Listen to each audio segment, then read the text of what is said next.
इस लेक्चर में हम नया चैप्टर स्टार्ट करने लगे हैं और इसमें जो हमारा जो पहला लेक्चर है d and f block element और chapter number 14 class second year के इस चैप्टर के इंट्रोडक्शन पे बात करेंगे।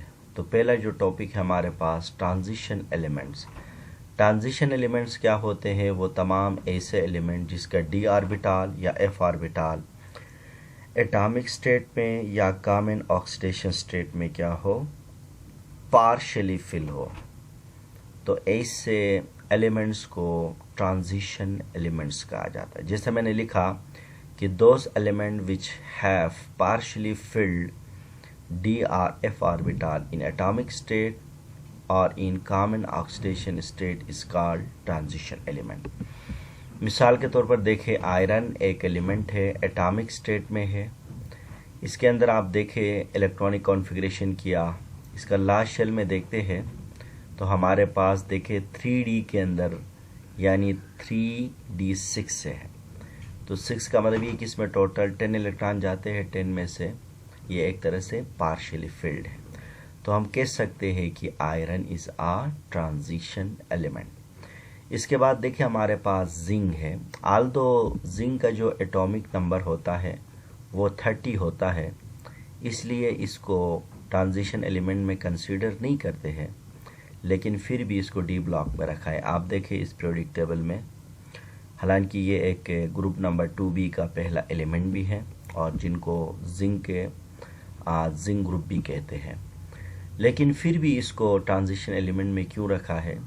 इसका रीज़न ये है कि जब जिंक कंपाउंड्स बनाता है तो उनके कंपाउंड की जो खुसूसियत होती है वो खुसूसियत ट्रांजिशन एलिमेंट की कंपाउंड जैसी खुसूसियत होती है, और इनका ऑक्सीडेशन नंबर जब ये इलेक्ट्रॉन को लॉस करता है तो ऐसे में उसका जो डी ऑर्बिटल होता है वो पार्शियली फिल्ड होता है। मिसाल के तौर पर अगर जिंक एक कंपाउंड बनाए, जिंक कोई हैलाइड बनाए जिसमें 4 हैलाइड इसके साथ अटैच हो, तो ऐसे में जिंक क्या करेगा, 4 इलेक्ट्रॉन को लॉस करेगा। तो ऐसे में जिंक के अंदर आल्दो इसका 3D10 होता है, लेकिन 2 इलेक्ट्रॉन इसके S से जाएंगे और दो इलेक्ट्रॉन इसके D से जाएंगे। तो लिहाजा ये देखें आप कि जिंक +4 में क्या है, ये ट्रांजिशन जैसा एलिमेंट शो करता है। तो हमने डिफिनीशन में ये बात डिस्कस की थी कि वो तमाम ऐसे एलिमेंट या तो एटॉमिक स्टेट में लाइक आयरन की तरह या तो कॉमन ऑक्सीडेशन स्टेट में लाइक जिंक की तरह, इनके डी ऑर्बिटल या एफ ऑर्बिटल क्या हो, पार्शियली फिल्ड हो, तो ऐसे एलिमेंट को ट्रांजिशन एलिमेंट कहा जाता है। इसके बाद ट्रांजिशन एलिमेंट को D and f block elements भी कहते हैं, और D and f block element इसलिए कहते हैं क्योंकि हमारे पीरियोडिक टेबल में ट्रांजिशन एलिमेंट 2 ब्लॉक्स पर मुश्तमिल है। तो जिसमें से कुछ एलिमेंट का आउटर मोस्ट शेल डी पर ख़त्म होता है और कुछ एलिमेंट का आउटर मोस्ट शेल एफ पे ख़त्म होता है, लिहाजा इनको D or F block elements भी कहा जाता है। या दूसरे मानों में हम कह सकते हैं कि ट्रांजिशन एलिमेंट फर्दर डिवाइड करें तो डी एंड एफ ब्लॉक पर मुश्तमिल है। डी ब्लॉक को देखें, इनको आउटर ट्रांजिशन कहते हैं। आप देखें इस पीरियोडिक टेबल में, आप देखें जो यहाँ पर जो ब्लू अंदर है हमारे पास ये है, तो ये जो मैं यहाँ पर दिखा रहा हूँ, तो ये बेसिकली इनको बोलते हैं डी ब्लॉक एलिमेंट कहते हैं और इनको आउटर ट्रांजिशन कहते हैं। और इनको आउटर ट्रांजिशन इसलिए कहते हैं क्योंकि ये आउटर नज़र आ रहे हैं, जबकि एफ ब्लॉक देखें ये बाहर निकले हुए हैं, इनको इनर ट्रांजिशन कहते हैं। तो अक्सर बच्चे सवाल करते हैं तो एफ ब्लॉक वाले बाहर है, इनको आउटर कहना चाहिए, ऐसा नहीं है। ये बेसिकली ये जो एफ ब्लॉक बाहर निकला है ये अंदर से निकले हैं। देखिए आप देखें ये जो हमारे पास सीरियम देखें 58 से, आप अंदर से लिंथेनम से 57 से, देखिए मैंने यहाँ पर लाइन लगाया हूँ, ये अंदर से बाहर आया है। ये थोरियम देखें आप अंदर से एक्टेनम से बाहर आया है, तो लिहाजा ये अंदर से बाहर आते हैं, इसलिए इनको क्या कहा जाता है, इनको इनर ट्रांजिशन और डी ब्लॉक एलिमेंट्स कहा जाता है। तो आपको ये जहन में रखना है, डी ब्लॉक एलिमेंट को आउटर ट्रांजिशन कहते हैं और एफ ब्लॉक एलिमेंट को इनर ट्रांजिशन कहते हैं। क्यों कहते हैं, रीज़न मैंने आपको बता दिया। इसके बाद इनको ट्रांजिशन एलिमेंट क्यों कहा जाता है? इसलिए कहते हैं क्योंकि देखिए आप इस वक्त यहाँ से ये लाइन है ना, ये जो लाइन है यहाँ से लेकर यहाँ तक ये ट्रांजिशन एलिमेंट है। देखिए इससे दो पहले लाइन है, ये हमारे पास बेसिकली क्या है, एस ब्लॉक एलिमेंट है, यहाँ से लेकर यहाँ तक एस ब्लॉक एलिमेंट है। और इसके बाद यहाँ से आगे जो है ये हमारे पास क्या है, पी ब्लॉक एलिमेंट है। तो इसी तरह से ये इनकी खुसूसियत एस ब्लॉक से भी मिलते हैं और पी ब्लॉक से भी मिलते हैं, इसलिए इनको क्या बोला, ट्रांजिशन इंटरमीडिएट प्रॉपर्टी है इनका। एस ब्लॉक से इस तरह मिलते हैं कि ये रिएक्टिव होते हैं और इलेक्ट्रॉन देने की सलाहियत रखते हैं। और पी ब्लॉक से इनके अंदर कुछ मेटल है, आप देखें ग्रुप नंबर 1B आप देखें, इनको कोनेज मेटल्स कहते हैं। इनमें इनके अंदर रिडक्शन पोटेंशियल ज़्यादा होती है, इलेक्ट्रॉन देने की सलाहियत कम रखते हैं। इनसे सिक्के बनाए जाते हैं, जैसे कोबाल्ट है, कॉपर है सॉरी, और सिल्वर है, और इसी तरह से गोल्ड है। ये कोनेज मेटल है, इनकी खुसूसियात नॉन मेटल से मिलती है। तो लिहाजा आपको समझ आया होगा कि इनको ट्रांजिशन इसलिए कहते हैं कि इनके कुछ खुसूसियात एस ब्लॉक से और कुछ खुसूसियात पी ब्लॉक से। एस ब्लॉक को प्री ट्रांजिशन भी कहते हैं और पी ब्लॉक को पोस्ट ट्रांजिशन भी कहते हैं। इसके बाद जब हम इनकी सीरीज ऑफ ट्रांजिशन एलिमेंट की बात करेंगे तो ट्रांजिशन एलिमेंट में दो सीरीज है, एक है डी ब्लॉक का सीरीज है, दूसरा एफ ब्लॉक का सीरीज है। जो डी ब्लॉक का सीरीज है इनको बोलते हैं आउटर ट्रांजिशन, तो इसलिए फर्स्ट आउटर ट्रांजिशन सीरीज देखिए आप, यहाँ से है स्कैंडियम से शुरू होता है और ये जिंक पे ख़त्म होता है। सेकेंड ट्रांजिशन सीरीज आप देखें, यट्रियम से शुरू होता है और इसी तरह से कैडमियम में ख़त्म होता है। और थर्ड ट्रांजिशन सीरीज देखें, लेंथेनम से शुरू होता है और कैडमियम में, और इसके बाद नेक्स्ट सीरीज एक्टेनम से शुरू होता है, एंड ऑनवर्ड है।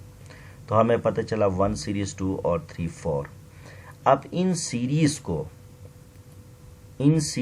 3D सीरीज, 4D, 5D और 6D सीरीज भी कहते हैं।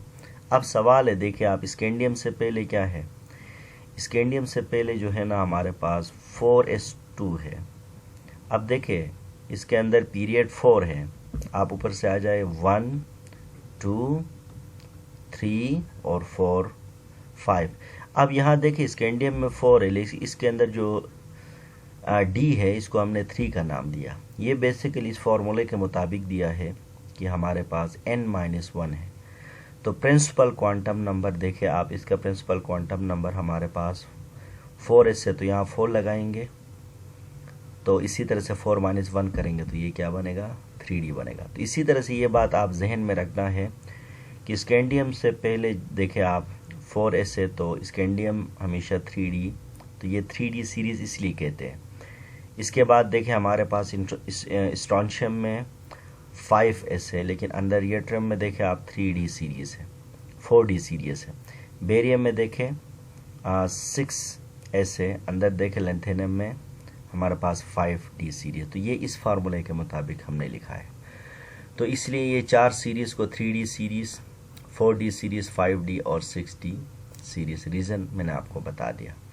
इसके बाद हमारे पास जो है ना series transition element, series of transition element F block है। देखिए आप एफ ब्लॉक ये है, तो ये भी 2 सीरीज पर मुश्तमिल है। फर्स्ट इनर ट्रांजिशन सीरीज जो कि सीरियम से 58 से लेकर हमारे पास 71 जो कि लुटीशियम पे एंड होता है। इसके बाद थोरियम से लेकर एंड लोरेंशियम में एंड होता है 103 में। तो इसी तरह से हमारे पास हमने देखा कि इसके अंदर हमारे पास F के कितने सीरीज है, 2 हमारे पास सीरीज है, जिसमें से फर्स्ट इनर ट्रांजिशन सीरीज और सेकंड इनर ट्रांजिशन सीरीज। इसके बाद एक छोटा सा पॉइंट है हमें समझना है, वो ये है जिंक ग्रुप जो है ये इनका ताल्लुक है ग्रुप नंबर 2B से है। आप देखें this is the zinc group है। और जिंक ग्रुप के जो एलिमेंट होते हैं, जिंक, मरकरी, कैडमियम जो है, इनको ट्रांजिशन एलिमेंट में कंसीडर नहीं करते हैं। रीज़न ये है कि इनका जो d ऑर्बिटाल होता है ये 10 इलेक्ट्रॉन से फिल्ड होता है, लेकिन स्टिल फिर भी इनको ट्रांजिशन एलिमेंट में इसलिए शामिल किया गया है, इनके जो कंपाउंड्स होते हैं इन कंपाउंड्स के अंदर डी ऑर्बिटाल फिल नहीं होता है, और इसके बाद इनके जो कॉम्प्लेक्सेस बनाते हैं, अमोनिया के कॉम्प्लेक्सेस, हैलाइड के कॉम्प्लेक्सेस जो बनाते हैं, इनकी प्रॉपर्टी जो होता है वो ट्रांजिशन के कॉम्प्लेक्सेस जैसा होता है। तो ये याद रखना कि ये एटॉमिक स्टेट में ये ट्रांजिशन जैसे खुशियात नहीं रखते हैं, लेकिन जब ये कॉम्प्लेक्सेस बनाते हैं तो ये बिल्कुल ट्रांजिशन एलिमेंट जैसा खुसूसियात रखते हैं। इसके बाद कोनेज मेटल्स, यानी वो तमाम जिस तरह element of the group 2b element, जैसे कि कॉपर है हमारे पास, सिल्वर और गोल्ड, इनको कोनेज मेटल्स कहते हैं क्योंकि इससे सिक्के बनाए जाता है, और ये इलेक्ट्रॉन देने में सुस्त होते हैं और इलेक्ट्रॉन लेने में बड़े फास्ट होते हैं, यानी इसमें रिडक्शन पोटेंशियल इनका ज़्यादा होता है, ऑक्सीडेशन पोटेंशियल कम होता है। तो ये मेटल भी ऐसा होता है कि ये मेटल भी नॉर्मल स्टेट में, यानी इनका डी ऑर्बिटाल फिल्ड होता है। मिसाल के तौर पर देखें कॉपर है, यानी कॉपर जब आप देखें, जब ये 3d9 पे आता है तो ये अपने आप को स्टेबल करने के लिए 4s इलेक्ट्रॉन को छीन लेता है और इसके बाद ये 3d10 बना लेता है स्टेबिलिटी की खातिर। अब देखें, आप इस वक्त आप इसको ट्रांजिशन नहीं कह सकते हैं, लेकिन कॉमन ऑक्सीडेशन स्टेट +2 में आप देखें, ये जब 2 इलेक्ट्रॉन को लॉस करता है तो ऐसे में ये 3d9 बन जाता है। इसके बाद 2 इम्पोर्टेंट टर्म है वो ये है non typical and typical transition element. Non typical transition element क्या है? वो तमाम यानी element of 2b and 3b, यानी डी ब्लॉक के अंदर, यानी हमारे पास देखें 3b स्कैंडियम और 2b क्या है हमारे पास 2b क्या है जिंक, यानी 2b और हमारे पास क्या है 3b, यानी 3b 2b कौन सा है हमारे पास जिंक है और 3b क्या है स्कैंडियम है।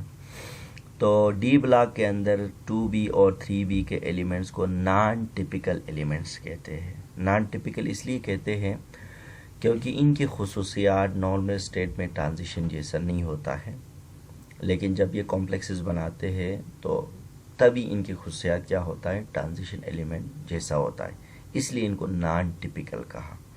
तो एग्ज़ाम में इस तरह भी सवाल पूछ सकते हैं, what are the non typical elements. तो आप ये बता सकते हैं कि हमारे पास group 2b and 3b elements are called non typical transition elements, और जबकि 1b 4b 5b 6b 7b 8b elements को हम क्या कहते हैं, टिपिकल ट्रांजिशन एलिमेंट्स कहते हैं, क्योंकि इनकी खुसूसियात तमाम के तमाम ट्रांजिशन जैसी होती है।